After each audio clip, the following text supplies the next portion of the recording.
A previsão deste ano aqui é de que o Brasil tem uma colheita recorde de alimentos, mais de 300 milhões de toneladas. Isso significa quase 15% a mais de tudo que o campo produziu no Brasil ao longo do ano passado. Eu quero chamar o Marcos Yankee, comentarista de agro da CNN Brasil, para a gente falar sobre a perspectiva de atingirmos esse recorde. Seria o auge de um momento histórico para o agronegócio brasileiro. Dá para chegar lá, Marcos? Bom dia.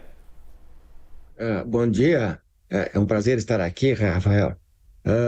Eu acho que sim, né? Eu acho que essa safra já está dada, né? É a maior safra da nossa história, nós conseguimos superar a barreira dos 300 milhões de toneladas, 15% a mais que na safra passada, 25% a mais no caso da soja, que é o principal produto do país, quase 10% a mais no milho, né?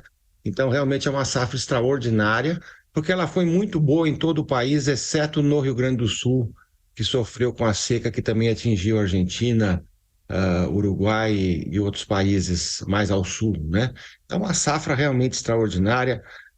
A gente vai, então, a partir daí, ter que retirar 200 milhões de toneladas de cargas para exportação, né? Então, existe realmente um certo gargalo nesse momento, porque é a maior safra de todos os tempos, principalmente na área de armazenagem, né, lá no Centro-Oeste.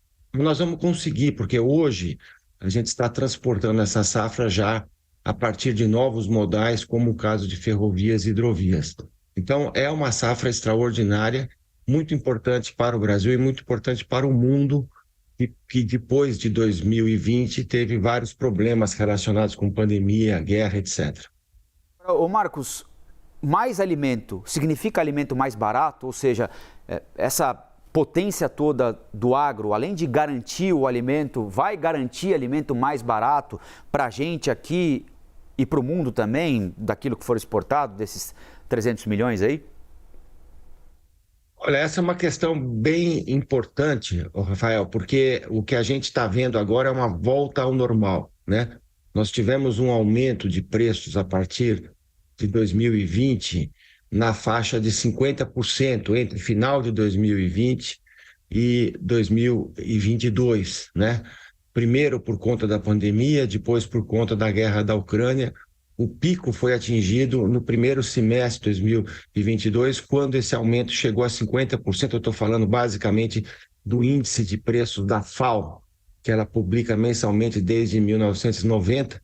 Então, a gente viu esse aumento acontecendo a partir de 2020 a 2022. E de 22 para agora já caiu pela metade esse aumento. Então, ele tinha sido de 50% em relação a antes da pandemia, e agora é de 20%, né? Então, existe uma volta ao normal com a queda, por exemplo, do preço da soja. Para falar que em termos lá de reais, a soja estava a R$ 200 por saco, agora está 140. O milho que chegou a R$ 100 por saco, agora está na faixa de 60. Café, algodão, lácteos e outros produtos também tiveram quedas de preços em relação ao pico de 2022. A gente teve apenas um produto que teve aumento, que foi o açúcar, porque nesse caso existe uma quebra de produção na Índia, na Tailândia e outros países, né? Então, de forma geral, existe, portanto, um impacto de queda de preço, que não chegou ainda nos níveis pré-pandemia, mas que é inferior ao nível máximo de 2022. Isso aí, obviamente, vai ter um impacto na inflação, no sentido que a inflação já está caindo, em parte, por essa queda dos preços das commodities agropecuárias. Marcos, uma última pergunta rápida aqui. A gente pensando em 300 milhões de safra, né? Há muito tempo, nós ouvimos gente do agro dizer o seguinte: o Brasil não só do agro, né? Os próprios políticos admitem isso, que o Brasil é muito eficiente da porteira para dentro e pouquíssimo eficiente da porteira para fora. Ou seja, a gente produz muito, mas na hora de escoar, perde uma parte da produção e perde competitividade, portanto, nas estradas, nos portos. Nós provavelmente, imagino, continuamos sendo muito mais eficientes da porteira para dentro do que da porteira para fora. Mas a disparidade diminuiu nesses últimos anos, Marcos? Sim, sim.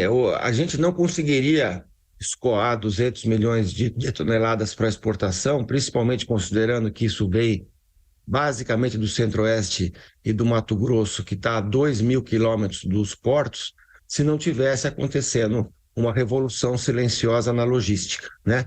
De fato, até 10, 20 anos atrás, a logística era basicamente caminhão em cima de estrada em más condições. E agora o que a gente está vendo no caso das principais commodities, e isso vale para soja, para milho, para açúcar, para fertilizantes, para celulose, para algodão, para vários produtos, o que a gente está vendo é um forte crescimento do transporte através de ferrovias, né? Essas ferrovias que foram inauguradas recentemente, que a gente conseguiu terminar, na verdade, como o caso lá da Norte-Sul, e agora ela está plenamente viável de ponta a ponta esse ano. A própria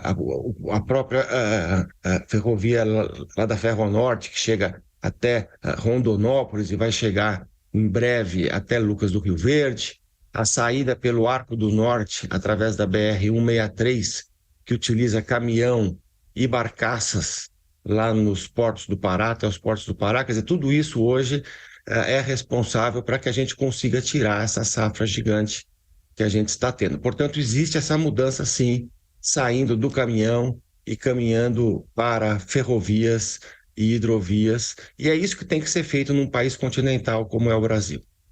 Bianchi, comentarista de agronegócio aqui da CNN Brasil. Marcos, boa segunda-feira, boa semana e até a semana que vem, até segunda-feira que vem aqui no Novo Dia. Agora faltam 19 minutinhos para as 8 horas da manhã.